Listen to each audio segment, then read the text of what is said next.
प्रेम से बोलिए श्रीमद् भागवत महापुराण के जय हो। श्री वृंदावन बिहारी लाल के जय हो। राधा रानी सरकार के जय हो। श्री व्यास जी महाराज के जय हो। सुखदेव जी महाराज के जय हो। जय जय श्री राधेश्याम।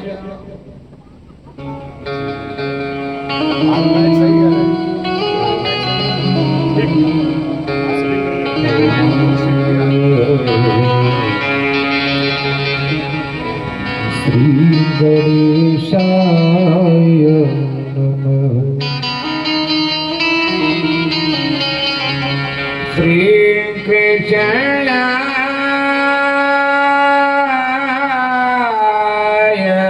नमः। श्री गोविंदाय नमः।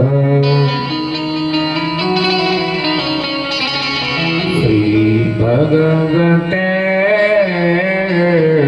नमः। भवन्त्य चन्द्रिकान्त्य तदहं जटुलं जगदः चित्वं नमः भगवतं तदहं मयूर कल्याणिकं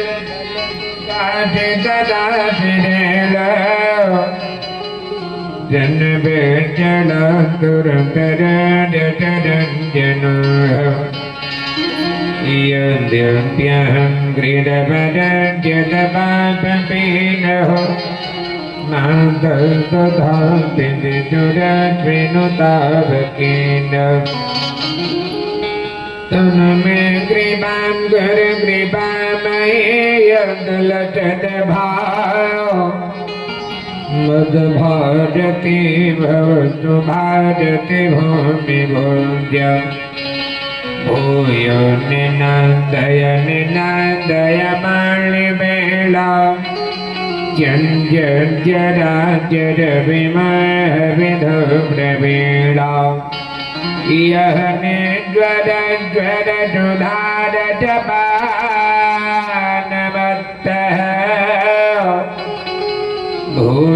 भूयोत्तमायम जजः चिजुरे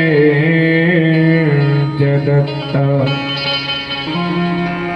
निहाद चार तिटिरं ज्वजितं त्वदीयं तन्मन्दमन्दमधुरं भजितं त्वदीयं तन्दं धमं धबदलं जदलं जुगाना लब्धस्तनन्द चितुर्नुकदम्ब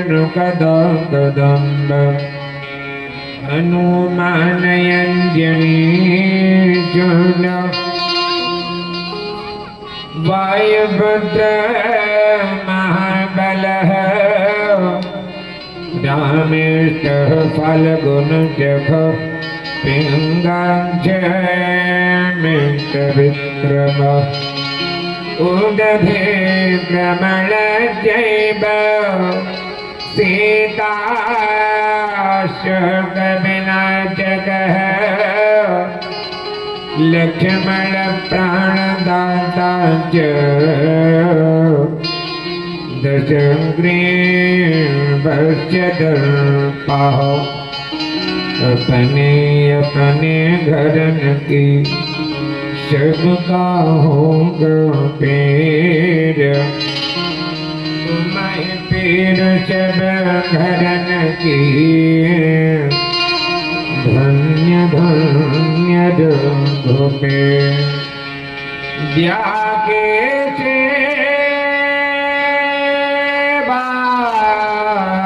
भावत मुग्ध हुए श्री राम ऐसन बजरंग को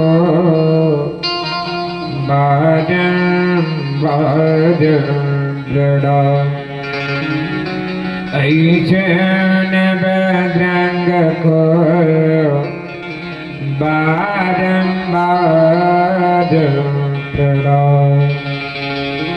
कृष्ण कथा के रसिक बर सुनो रमत ढेर आयशुआचल ले दिए तेज पुंज कंपे आयशुआचल ले दिए तेज पुंज कंपे। बोलो श्री कृष्ण चंद्र भगवान की जय हो। राधा रानी की जय हो। सियावर रामचंद्र की जय हो। भागवत भगवान की जय हो। उमापति महादेव की जय हो। पवन सुत हनुमान जी महाराज की जय हो। विजय हुआ हनुमान जी महाराज की जय हो। अपने अपने गुरुदेव भगवान की जय हो। आइए दोबारा नाम संकीर्तन करते हैं, उसके बाद हम लोग परमात्मा की पावन गाथा की ओर चल पड़ते हैं। क्यों नाम संकीर्तन किया जाए? इसलिए नाम संकीर्तन करना, इसलिए नाम संकीर्तन करना। धर्मां गो गच्छति जीवैका।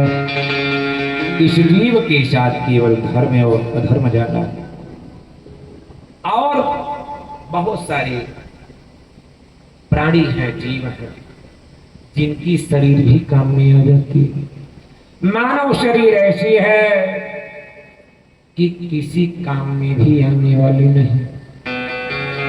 एक कवि बोलते हैं कि हाथिन के दातन के खिलौने बने भांति भांति। सिंह की खाल जोगे जति मन भाई है। हाथी के दांत के खिलौने बनते हैं। सिंघन की खाल जोगे जति मन भाई है। सिंह और हिरण की खाल को योगी और तपस्वी लोग आसन के रूप में बिछा के बैठते हैं। सिंघन की खाल जोगे जति मन भाई है। श्याम भर की खाल लगावे सिपाही लोग। बकरे की खाल देखो पानी भर लाई है। बकरी की खाल का महाराष्ट्र की तरफ पानी भरने वाला पात्र बनाते हैं। गैंडी की खाल राजा रावण मन भाई है। कहीं कभी दयारा मानव की खाल का झुकाव नहीं आई है। मानव की खाल का झुकाव नहीं आई है। मानव की खाल का झुकाव नहीं आई है। मानव की खाल का झुकाव नहीं आई है। मानव की शरीर तो किसी काम में भी नहीं आने वाली है। केवल जितना आप नाम संकीर्तन किए रहोगे, जितना धर्मार्थ किए रहोगे, केवल वही काम में आने वाला। आइए दोबारा नाम संकीर्तन करते हैं।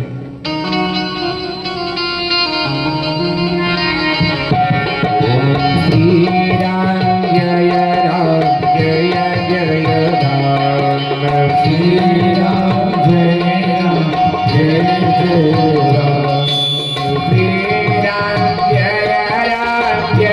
जय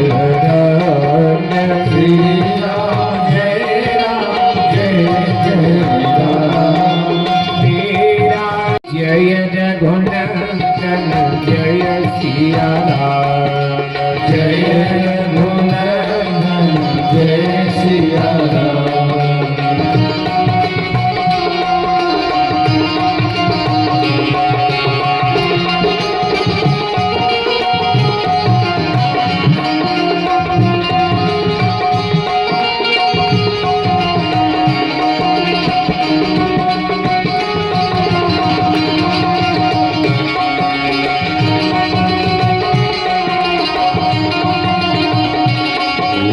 संकट मोचन जय हनुमान संकट मोचन जय हनुमान। श्री राम जय जय राम श्री राम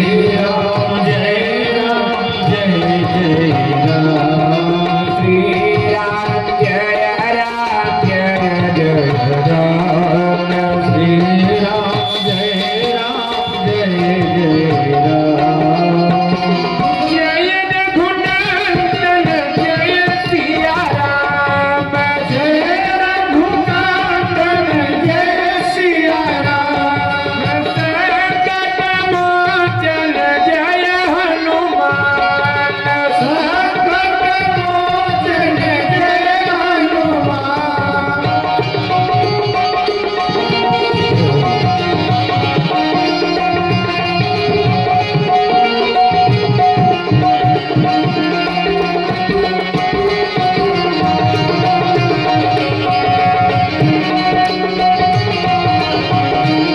जय राम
श्री राम जय जय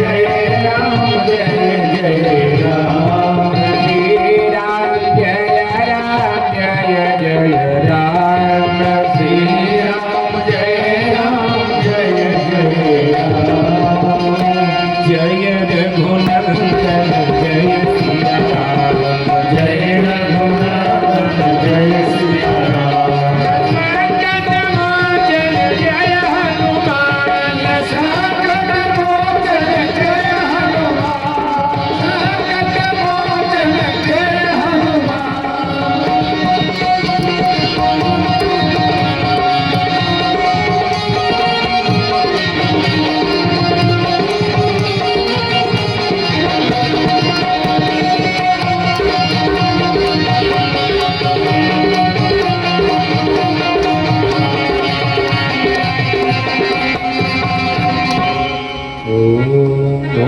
कृष्णचंद्र भगवान की जय, राधा रानी के जय, भगवत भगवान की की जय हो। कल की कथा में आप लोग बहुत सारे प्रसंगों में प्रवेश किए। भगवान श्री कृष्ण भगवान की बहुत सारी बाल लीलाओं का आपने श्रवण किया।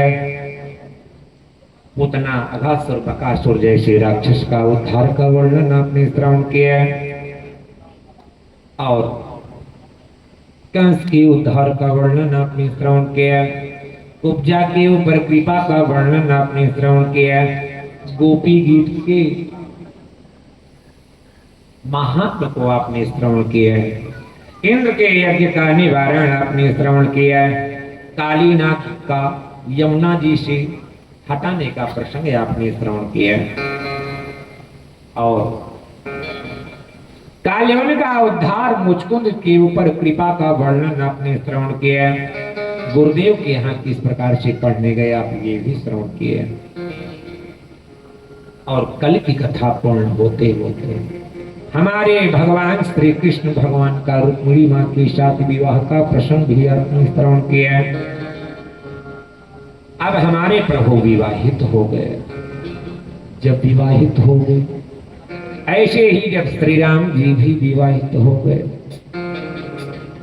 तब हमारे गोस्वामी तुलसीदास अयोध्या कांड का प्रथम दोहा बोलते हैं।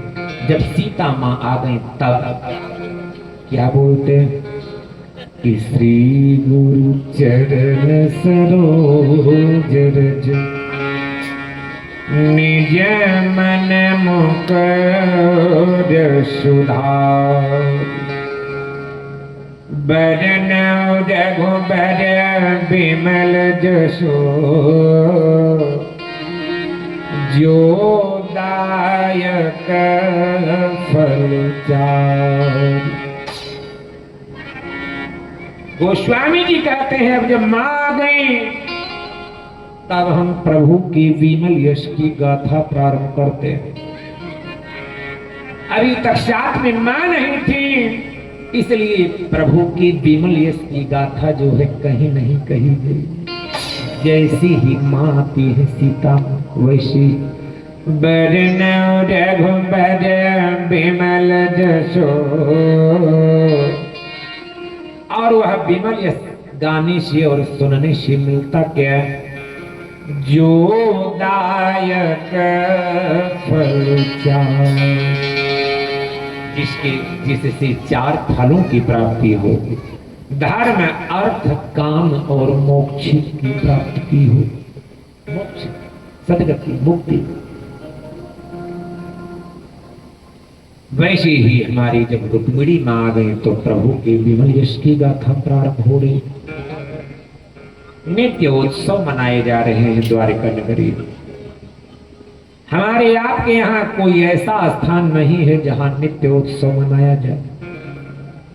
भाई हम आप अपने अपने घर में कभी किसी बच्चे का जन्मदिन आया, कभी किसी बड़ी का जन्मदिन आया, कभी किसी की शादी का सालगिरह आया, एनिवर्सरी इत्यादि।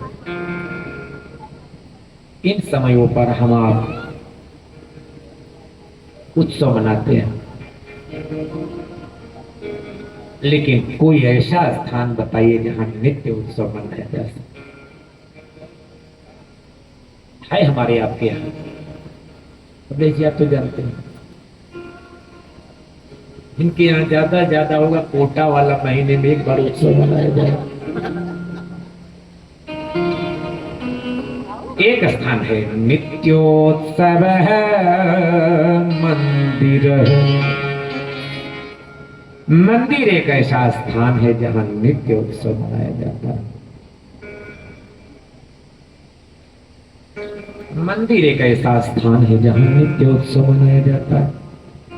आज किसी का रुद्राभिषेक है तो कल किसी का सत्यनारायण व्रत की कथा है, कल किसी के जन्मदिन का अवसर मनाया जा रहा है, परसों कोई दर्शन करने आया है, शादी का सालगिरह। बड़े बड़े स्थानों पे देखिए अगर 12 बजे रात्रि को मंदिर बंद न हो जाए तो 24 घंटे भीड़ रहे।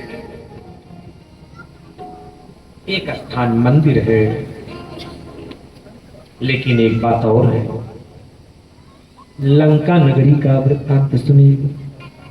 वहां तो हर जगह मंदिर थे मंदिर मंदिर प्रतिकर शोधा, देखे चाहता यज्ञ जोधा, देखे चाहता यज्ञ जोधा, देखे चाहता यज्ञ जोधा, देखे चाहता यज्ञ जोधा।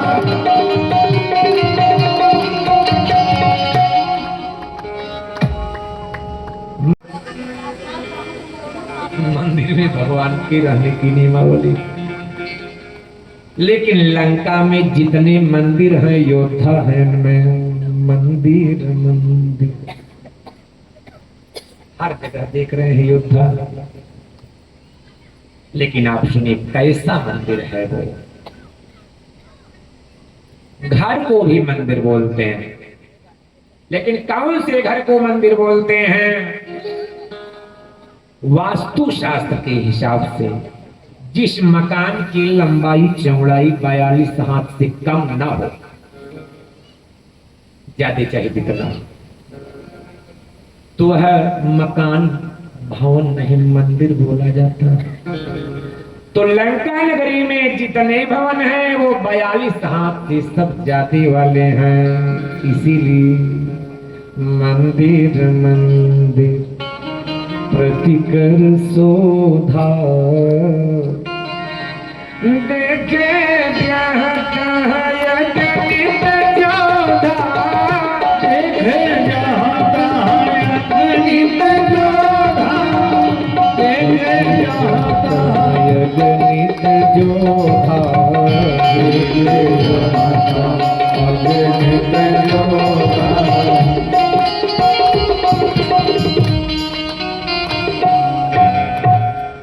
इसीलिए तो भाई घर में योद्धा रहेंगे, घर को मंदिर कहा गया।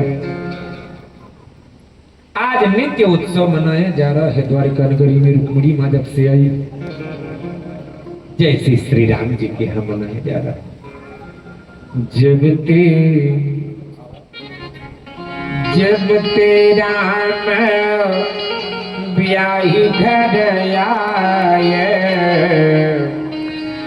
नित नव मंगल मूर्त बधाए, नित नव मंगल मूर्त बधाए, नित नव मंगल मूर्त बधाए, नित नव मंगल मूर्त बधाए।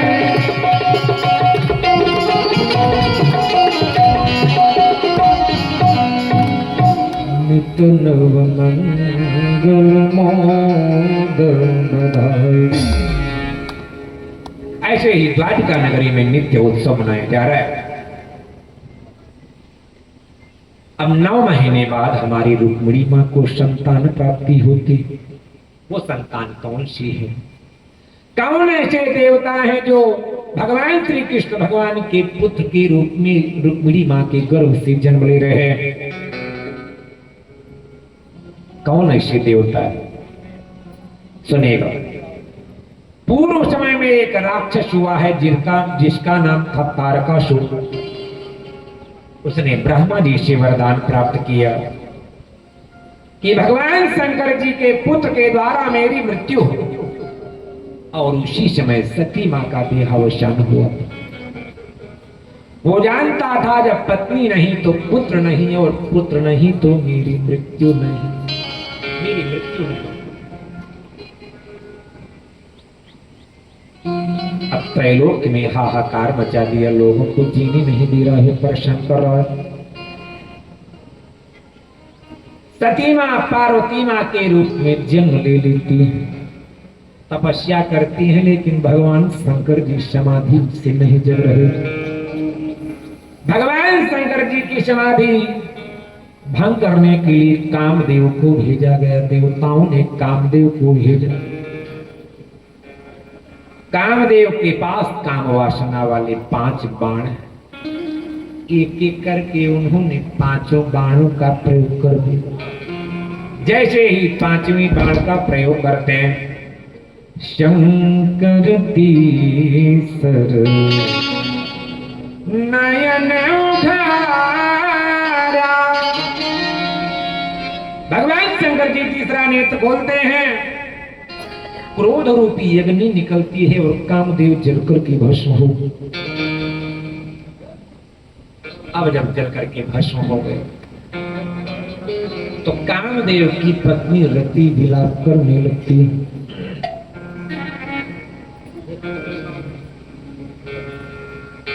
कामदेव की पत्नी रति विलाप करने लगी। जब विलाप करने लगी तो प्रभु भगवान शंकर जी ने कहा, क्या चाहती है, क्या चाहती है? उसने कहा, मेरे पति को जीवित कर दीजिए। हमने बताया एक दिन की कथा में, त्रैलोक्य में भगवान शंकर जैसा कोई ज्ञानी नहीं। भगवान शंकर जी की विनय पत्रिका में एक लाइन आती, एक बार ब्रह्मा जी पार्वती माँ से कहते हैं कि आपके शंकर जो पति हैं बहुत बावरे हैं, बहुत भोले,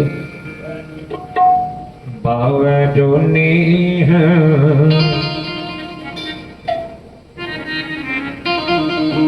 रावरो बावरो नेह भवानी, रावण बावरो नेह भवानी, रावण बावरो नेह भवानी, रावण बावरो नेह भवानी,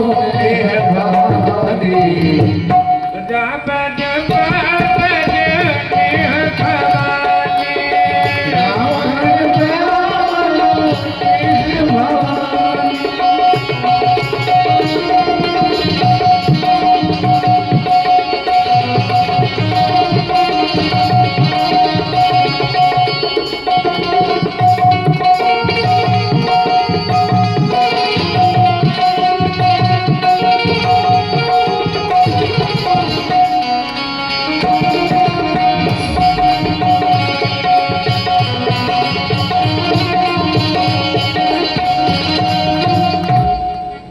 जो भोले शंकर हैं, पति बहुत भोले हैं, उन इनसे कोई थोड़ी सी तपस्या करके मुंह मांगा वरदान मांग लेता है। भगवान शंकर जी रति से बोलते हैं, क्या चाहती है? आज रति बोलती हैं, प्रभु मेरे पति को जीवित कर दीजिए, जीवित कर दीजिए परमात्मा।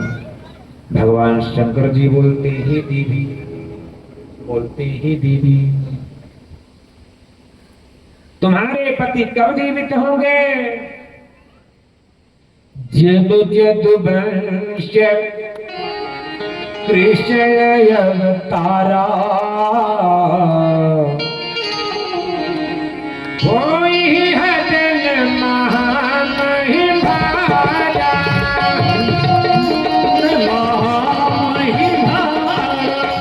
होई हजन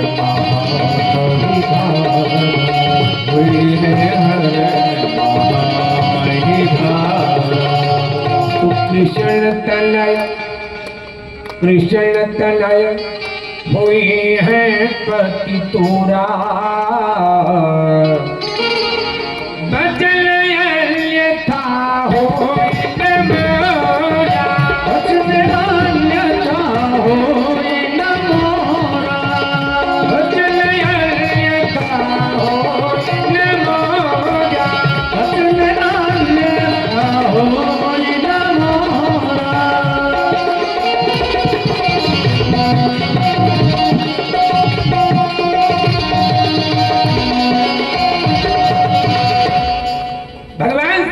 श्री कृष्ण भगवान के जो पुत्र होंगे, अर्थात कामदेव जो भस्म हो गए हैं, भगवान श्री कृष्ण भगवान के पुत्र के रूप में जन्म लेंगे।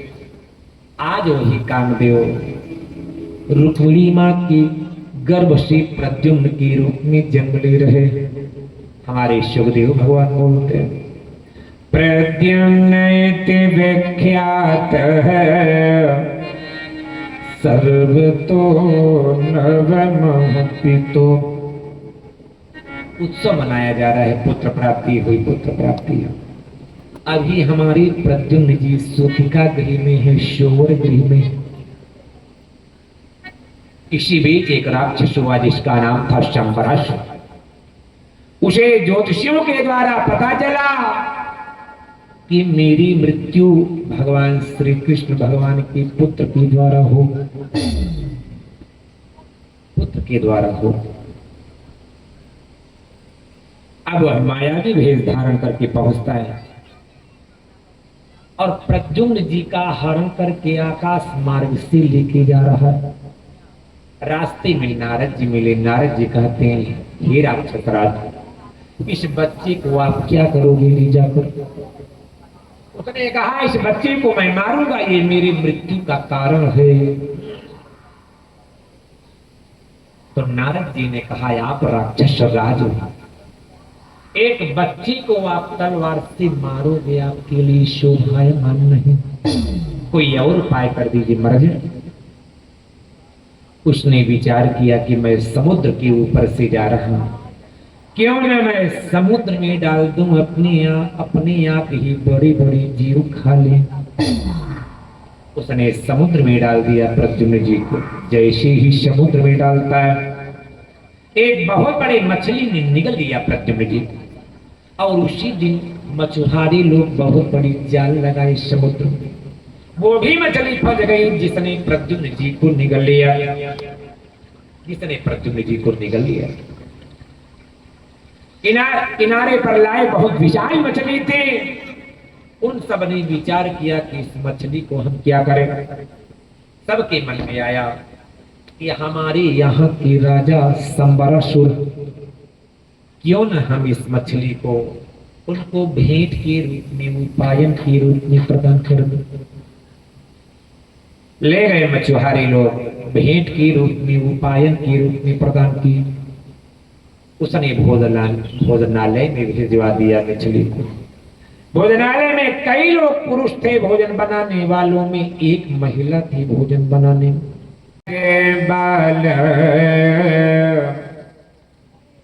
तद उदरे बालम दृष्टवा, उस मछली के पेट में बालक दिखाई पड़ा। उस बालक को मायावती, एक महिला थी जिसका नाम मायावती था, वो भोजन बनाती थी। वो वाली मायावती नहीं जो पहले मुख्यमंत्री थी, सोचे वही भोजन बनाने जा रहे। कामदेव की पत्नी रति जन्म पर जन्म लेकर के अपने पति के इंतजार में उस बच्चे को मायावती को दे दिया गया, उन्हें रति को दे दिया गया कि तुम महिला को अपना पालो पोष। वो लालन पालन तो करने लगी, लेकिन बिना मन का करती है। भाई अपने बच्चे में और दूसरे के बच्चे में मोह और ममत्व का अंतर होता है। बिना मन के लालन पालन करती है। लेकिन इतने में नारद जी आते हैं, पूरा वृत्तांत बताए कि पूर्व समय के तुम्हारे पति कामदेव और तुम इनकी पत्नी रति हो।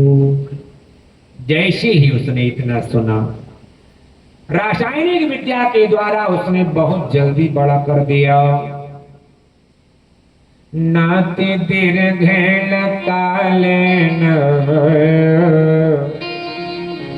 सकार्ष्णे रूढ़ यौवन जनयामाश नारीणा वीक्षन्ते नान्त्य विभ्रम। इतने बड़े हो गए कि नारियों के हाव भाव समझने के योग्य हो। कितने सुंदर लग रहे हैं भाई, कामदेव अवतार लिए हैं तो कितने सुंदर होंगे प्रद्युम्न। सुनेगा सुंदरता का वर्णन। सौतम प्रतिम पदम दलायते भ्यळ प्रलंब बाहं नजलोक चुंदर सव्रीडहाचोतभित भ्रुवेभ्यते प्रीत्योपतस्थैरतिरंग सौरतै। कमल के पंखुड़ी के समान जिनके सुंदर सुंदर नेत्र, बड़ी बड़ी बाहुएं, देखने में जो अलौकिक लग रहे हैं, सुंदर लग रहे हैं।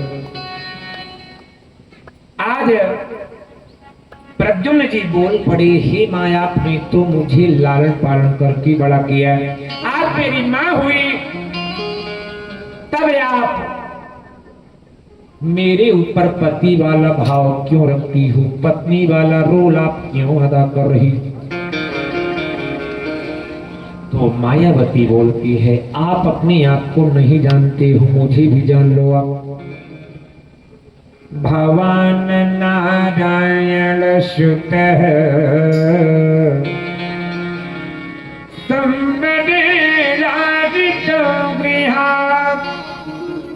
अहम तेधिकृता पत्नी रति कामो भगवान प्रभु। आप भगवान श्री कृष्ण भगवान नारायण के पुत्र हो, संबरासुर आपका हरण कर लिया। मैं आपकी पत्नी रति हूं और आप हमारे पूर्व समय की पति कामदेव। जब से आपका हरण हुआ है तब से आपकी माता रुक्मिणी मां विलाप कर रही है। कैसे विलाप कर रही है? परिशोचति ते माता उदरी प्रगत प्रजा। उररी पक्षी की तरह आपकी मां विलाप कर रही है। उररी पक्षी कैसे होते हैं? ये नर और मादा जब एकजुट होके उड़ते हैं तभी उड़ पाते हैं, वरना नहीं उड़ पाते। क्यों? दोनों को दोनों पंखे और दोनों पंजे नहीं हुआ करते। जो नर होता है उसके दाहिनी ओर पंख और बाईं ओर पंजा, और जो मादा होती है बाईं ओर पंख और दाहिनी ओर पंजा। गोस्वामी जी ने भी इसका उदाहरण दिया है। हमारे श्री राम जी जब आते हैं जटायु जी को देखते हैं घायल पड़े हुए हैं रावण से लड़ते हुए, तो जटायु की धूल जटान सुधारे, अपने जटाओं से जटायु जी की धूल को झड़ते हैं। जटायु के धूल जटान सुधारे और बोलते हैं कि हे जटायु जी, किसने की आपकी ऐसी दशा किसने की है? तो जटायु जी बोलते हैं कि नाथ दशानन यह गति के थल चल कसुता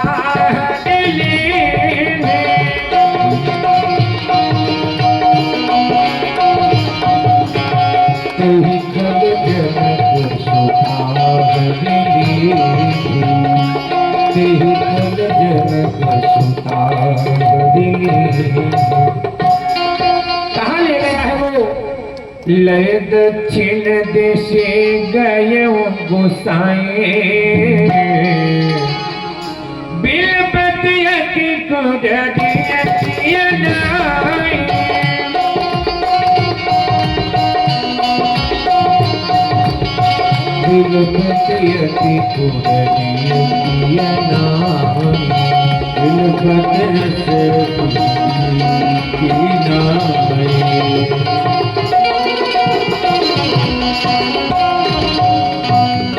पुरनी पक्षी की तरह मां विलाप कर रही थी सीता मां।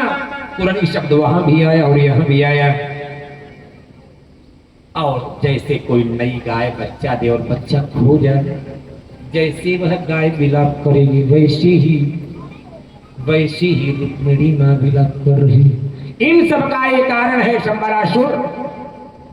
बहुत सारी मायावी विद्याओं का उन्होंने ज्ञान ग्रहण किया, अस्त्र शस्त्र विद्या का ज्ञान ग्रहण किया। युद्ध करने चल पड़े, भयंकर युद्ध हुआ। अंततः अपनी तलवार से उसके धनुष से सिर को उन्होंने अलग कर दिया। बोलो प्रद्युम्न भगवान के जय हो। अब आप अगले प्रसंग में प्रवेश करोगे। उसके पहले हमारे प्रद्युम्न जी आते हैं, सबसे मिलते हैं। रुक्मिणी माँ से कृष्ण बलराम सारे लोगों से मिलते हैं। जैसे ही रुक्मिणी माँ देखती है उनके स्तन से दूध चूना प्रारंभ हो गया, मुंह और ममत्व जग जाता है। अब आप अगले प्रश्न में प्रवेश करिएगा, 2 बार नाम संकीर्तन करिएगा। गोविंद बोल हरि गोपाल बोलो, गोविंद बोलो हरि गोपाल बोलो, गोविंद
गुरु श्री कृष्ण चंद्र भगवान की जय हो, राधारानी के जय हो, भगवत भगवान की जय हो।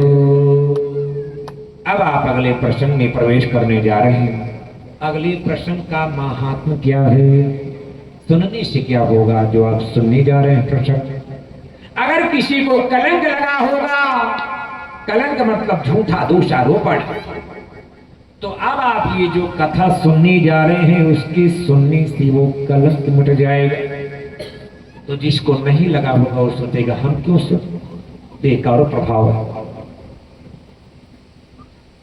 किसी को अगर लगने वाला है, अगर इस कथा को सुनी रहेगा तो उसको लगेगा नहीं, तो किसी को मालूम तो है नहीं किसको क्या लगने वाला है या कुछ या क्या नहीं लगने वाला है। तो इस सबके लिए निवारण, तो ये मत समझिएगा कि केवल भागवत महापुराण में केवल यही सार्थक कथा, बाकी सब निरर्थक, ऐसा नहीं। सारी कथाएं ग्राह्य हैं, कथा रूपी अमृत है। मैंने पहले ही दिन बताया है क्या है भागवत महापुराण, कथा रूपी अमृत है। राजा परीक्षित ने इसका चुनाव किया, अमर कर देने वाले अमृत को उन्होंने ठुकरा दिया है, और कथा रूपी अमृत का उन्होंने चुनाव किया। मैंने बताया है पहले दिन, बता रहा हूं फिर से कि मुझे अमृत ना पीना है, मुझे श्याम जैसे पीना है, मुझे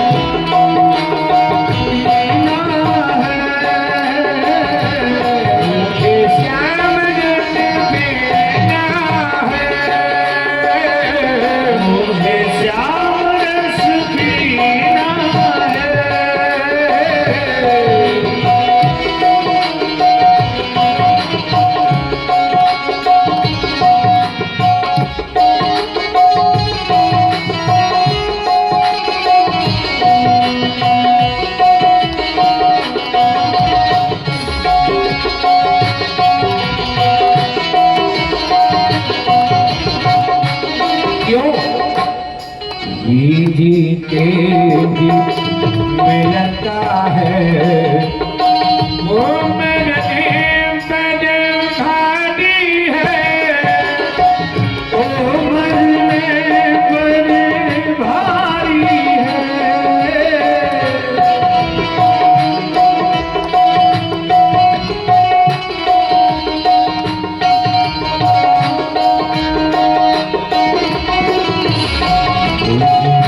अमृत ना पीना है, मुझे श्याम रस पीना है,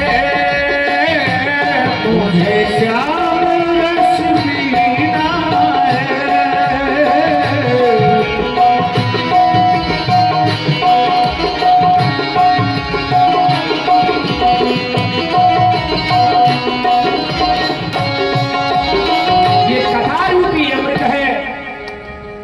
सारी कथाएं भागवत महापुराण की ग्राह्य है, सारी कथाएं ग्राह्य है। सुनिएगा, हमारे शिवदेव भगवान बोलते हैं कि आशीष त्राजित सूर्य भक्तस्य परम सखा, प्रीतस्त मय मलिं प्रादा,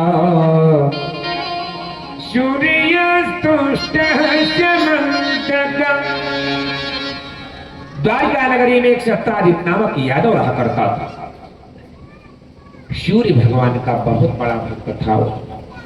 इतना बड़ा भक्त था कि सूर्य भगवान को प्रसन्न करके श्यामंतक मणि प्राप्त कर लिया। उसने एक श्यामंतक नाम की मणि प्रदान कर दिए सूर्य भगवान। उसका प्रभाव ये था, पहला काम तो उसका था कि सूर्य भगवान की तरह चमका करती थी, और दूसरा प्रभाव ये था कि 8 धरा सोना उस मणि से नित्य निकला करता था। सूर्य भगवान की पूजा कैसे की जाती है? सबसे पहला काम तो यह है कि सूर्योदय के 1 घंटा पहले हमको आपको जग जाना है। स्नान करके उगते हुए सूर्य को अर्घ्य प्रदान करिए। आदित्य हृदय स्तोत्र का पाठ करिए। सूर्य के 12 नमस्कारों से उनको प्रणाम करिए। सूर्य भगवान की उपासना। लेकिन आजकल एक नियमावली नई चल पड़ी, देर से सोना देर को जगना। 12 बजे पहले, उसके पहले नींद ही नहीं आती लोगों को, और 7 बजे के पहले नींद ही नहीं खुलती। ऐसा नहीं, तभी आप रोग ज्यादा देख रहे होंगे। क्यों? रोग दूर करने के अगर कोई देवता है तो वो सूर्य भगवान है। लिखा है आरोग्यम विच्छेद भास्करा। अगर कोई निरोगी होना चाहता है तो सूर्य भगवान की उपासना करे। विद्या कामः शिवम यजे। विद्या की कामना वाले शंकर भगवान की पूजा करें। और मोक्ष कामो जनार्दन।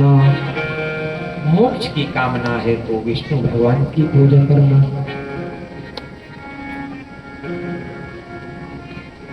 और उसी पर मान लीजिए संडे पड़ जाए, रविवार पड़ जाए तो और 1 घंटा बढ़ा दीजिए सोने में। किया तो आपको संडे है, बच्चों की भी छुट्टी।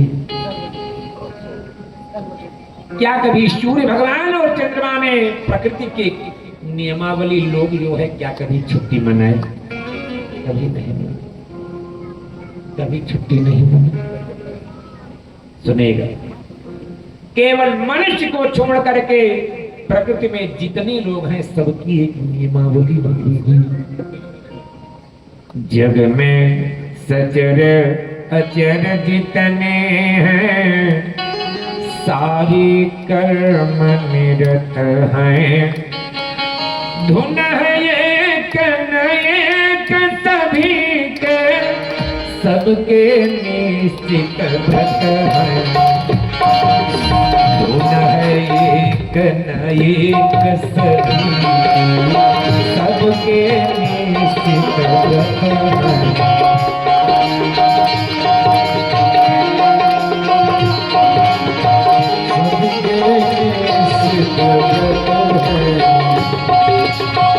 रवि जग में शोभा सरसाता, सोम सुधा बरसाता है।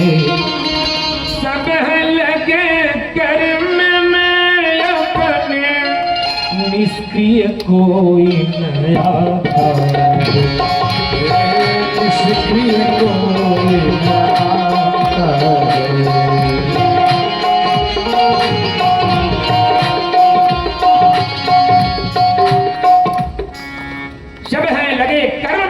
निष्क्रिय कोई नहीं आता है। सब अपने कर्म में लगे हैं। अगर छोड़ने वाले कर्मों में गणना है तो मनुष्य की हम आप एक नियमावली पूर्ण कहीं नहीं कर पाते। क्या? 4 दिन भाव जगा, बहुत तेज भक्ति की, खूब माला जाप के, 5वें दिन से बंद। 10 दिन बहुत तड़के नहाए, 11वें दिन से बंद।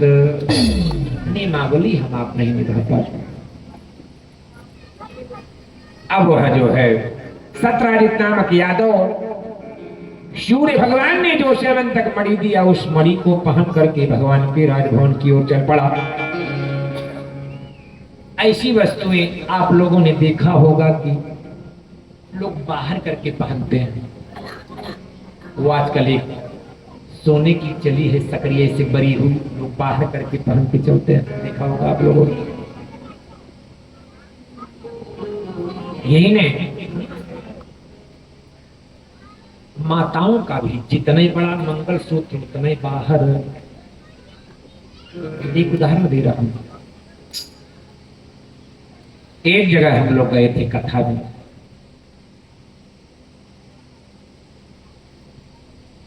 भंडारा हो रहा था।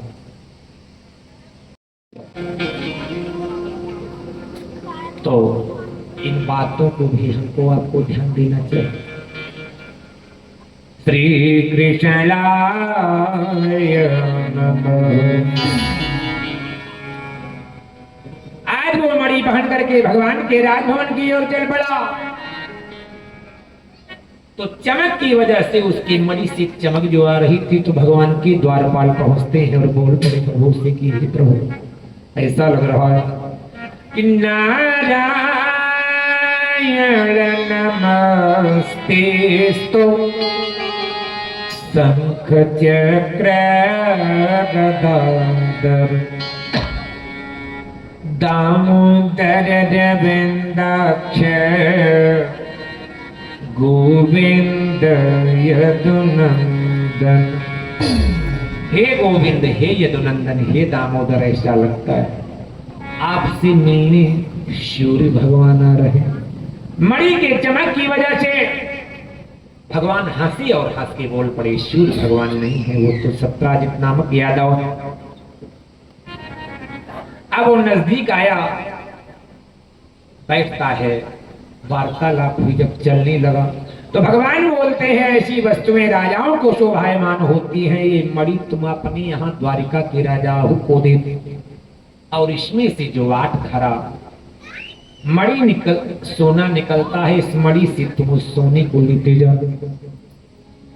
उसने कहा ना मैं मणि दूंगा ना मैं सोना दूंगा, लेके चला गया अपने यहाँ मंदिर में, उस मणि को टांग दिया। उसका एक भाई था जिसका नाम प्रसेनजीत था। एक दिन प्रसेनजीत उस मणि को टंगे हुए मंदिर में देख करके गले में पहन के शिकार खेलने चल पड़ा। जब जंगल में पहुंचता है तो उस मणि के चमक की वजह से शेर उस पर टूट पड़ा। शेर ने प्रसेनजीत को मार डाला, घोड़े को भी मार डाला और मणि ले ली। इतने में गुफा से जामवंत जी निकले, जो रीछ के रूप में है, भालू के रूप में है। उन्होंने शेर को मार करके उस मणि को ले ली और अपने पुत्री जाम्बवती को खेलने के लिए प्रदान कर दिए। अब रात्रि बीत गई, प्रसेनजीत नहीं आया। उसके भाई सत्राजित के मन में होता है, मेरा भाई आया तो क्यों नहीं आया। अब उसको ध्यान आया कि कृष्ण मणि मांग रहे थे, मैंने नहीं प्रदान किया, हो न हो कृष्ण मेरे भाई को मार करके मणि ले ली हो। ये बात चारों तरफ फैल गई। झूठा कलंक हमारे भगवान श्री कृष्ण भगवान के ऊपर लग गया। अब हमारे प्रभु इस कलंक को मिटाने के लिए जंगल पहुंचते हैं। क्या देखते हैं जंगल में? हतं प्रसेनमय स्वंच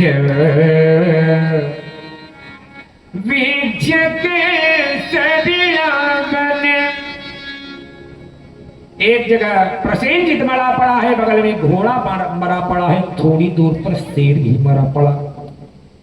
और जहां पर शेर मरा पड़ा है वहीं से भालू के पैरों के चिन्ह गुफा की ओर जाते हुए बने हुए। हमारे प्रभु गुफा में प्रवेश किए। थोड़ी दूर तक अंधेरा, उसके बाद उस मणि की वजह से प्रकाश गए। जाम्बवती से मणि छीन लिए। जाम्बवती चिल्लाने लगी, जाम्बवती जी आए ना आओ देखे न ताओ, और प्रभु को पहचान न पाए, लड़ना प्रारंभ कर दिए। जाम्बवती जी कितने दिनों तक युद्ध चला। आशितष्टाविंशः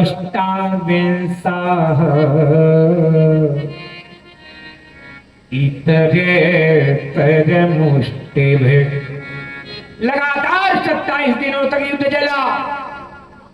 28वें दिन हमारे प्रभु एक मुष्टिका का प्रहार करते हैं। तब जाम्बवती जी बोले, प्रभु बस बस बस, मैं समझ गया कि आप हमारे प्रभु। भगवान श्री कृष्ण भगवान और जाम्बवती जी में क्यों युद्ध होता है, कारण सुनिए। कारण रामावतार का। जिस समय युद्ध पूर्ण होता है, सारे लोग अयोध्या नगरी पहुंचते हैं। श्री राम जी का स्नान हो रहा है। बाल चिपके हुए हैं, एक एक बाल को निकाला जा रहा है। बरगद की दूध से, बट दूध के दूध से चिपकाया गया। श्री राम जी की बाहुएं देख करके जामवंत जी के मन में हुआ व्यक्त नहीं की कि हमारे लड़ने लायक तो कोई था ही नहीं। श्री राम जी से अगर दो दो हाथ हुए होते तो कुछ हमको आनंद आता कि कोई बलवान मिला। मन में उन्होंने विचार किया, बाजुएं देख कर श्री राम जी समझ गए और बुलाते हैं जामवंत जी से, कहे कि चिंता मत करिए, अगले जन्म में, अगले अवतार में 27 दिनों तक युद्ध करके संतुष्ट करूंगा। आज वही 27 दिन तक युद्ध चला। 28वें दिन हमारे परमात्मा एक मुष्टिका का प्रहार की गिर पड़े। जामवंत कहते हैं, प्रभु जाने त्वाम सर्वभूतानां प्राणयोजः सह बलम् विष्णुं पुराण पुरुषं प्रभु विष्णु मधीश्वर। प्रभु मैं आपको समझ गया, दोबारा मत मारिएगा प्रभु। आप वही परमात्मा हैं, आप वही परमात्मा हैं जिन्होंने श्री रामावतार में सारे काम किए हैं। कौन सा? यस्य दो कलितरोष कटाक्ष मोक्ष वर्त्मादिभाषुमितलब्धि सीधु हृदय जयो ज्वलिता चलंका रक्षति राज्य भूमि पे दुर्चिताली। आपकी ही कृपा से परमात्मा समुद्र में पुल बना हुआ, समुद्र में पुल बना हुआ। कैसे गोस्वामी जी भी बोलते हैं कि तेरे रघुवीर प्रताप ते सिंधु तरे पाशा श्रीमती मंद जे राम जी भजहि जाय प्रभु की कृपा से, हमारे परमात्मा की कृपा से समुद्र में पुल बना था। जिसमें समुद्र में पुल बना, नल नील पत्थर छूती पत्थर तैरने लगे। हमारे श्री राम जी थोड़ी दूर गए, सोचे मैं भी एक आध पत्थर डालूंगा, लेकिन विचार किए कि अगर भीड़ में डाला न तैरा तो बंदर सब खिल्ली उड़ा लेंगे कि भगवान श्री राम भगवान है, इनके छोड़ने से न तैर। यहाँ आवाज नहीं आ रही हमारे पास, आप उनका साउंड लगा होगा।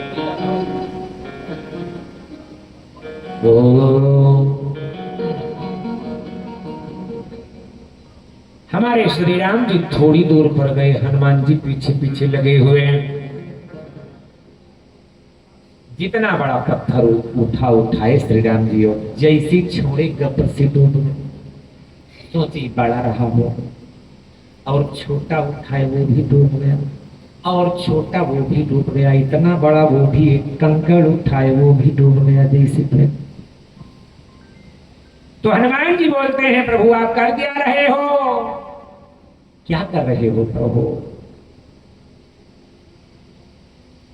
तो श्री राम जी बोलते हैं कि नल नील की पाथर सागर में, नल नील के पाथर सागर में तरनी की तरह उतराई रहे। पुनः छोड़ लेकर कड़े बोले गए, श्री राम खड़े तक ऊंचाई रहे, श्री राम खड़े तक ऊंचाई रहे। उसी समय हनुमान जी बोल पड़े कि ताहि जय हनुमान महाप्रभु श्री राम को समझाई रहे। क्या समझा रहे हैं? हाथ से छूटी जाए प्रभु, डूबे न उतराई ये हाथ से जे छूट जाए प्रभु तो बूढ़े में काऊ तेरा ही रहे। हे परमात्मा, आपके हाथों से जो डूब जाएगा वो तो निश्चित ही डूब जाएगा, जो छूट जाएगा वो निश्चित ही डूब जाएगा। उतराएगा तो वो जिसे आप परमात्मा पकड़े रहो। ये हाथ से जे छूट जाए प्रभु वो बूढ़े ने काऊ तेरा ही रहे।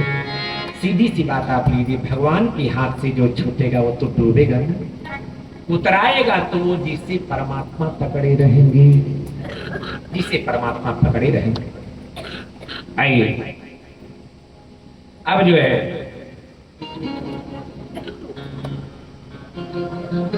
जिस समय पुल बन रहा था उस समय एक गिलहरी वहां थी, एक गिलहरी थी वहां। गिलहरी जाती और रेत में अपने पूंछ को घुमाती और ला करके जहां पुल बन रहा था वहां छिड़क देती गिलहरी। हनुमान जी देखी गिलहरी पता नहीं क्या कर रही। हनुमान जी बोलते हैं गिलहरी चली जाओ यहां से, वरना किसी बंदर का पैर पड़ जाएगा तो फिर प्राण निकल जाएंगे। मत बोलना, मुझे मत बोलना। अब गिलहरी नहीं हटी। संयोग से भागम दौड़ के चक्कर में हनुमान जी का एक पैर जो है गिलहरी के पूंछ पर पड़ गया। बड़ी तेज से चिचियाई और उसकी पूंछ जो है आधे पर से लटक गई टूट करके। बिलाप करने लगी, उसके आंखों से आंसू बहने लगे। बहुत पीड़ा हो गिलहरी ने कहा मैं श्री राम जी से बताऊंगी, आपने मेरे पूंछ पर पैर रख करके मेरी पूंछ को तोड़ डाल। श्री राम जी के पास गई वह गिलहरी। परमात्मा ने सबसे पहले उसके पूंछ पर हाथ रखा तो उसकी पूंछ जुड़ गई, पीड़ा शांत हो गई। अब हमारे परमात्मा पूछते हैं तुमको ऐसी कैसी पीड़ा हो गई, किसने पीड़ा दी? उसने कहा प्रभु मेरे पूंछ में हनुमान जी पैर रख दिए और मेरी पूंछ जो है टूट गई प्रभु।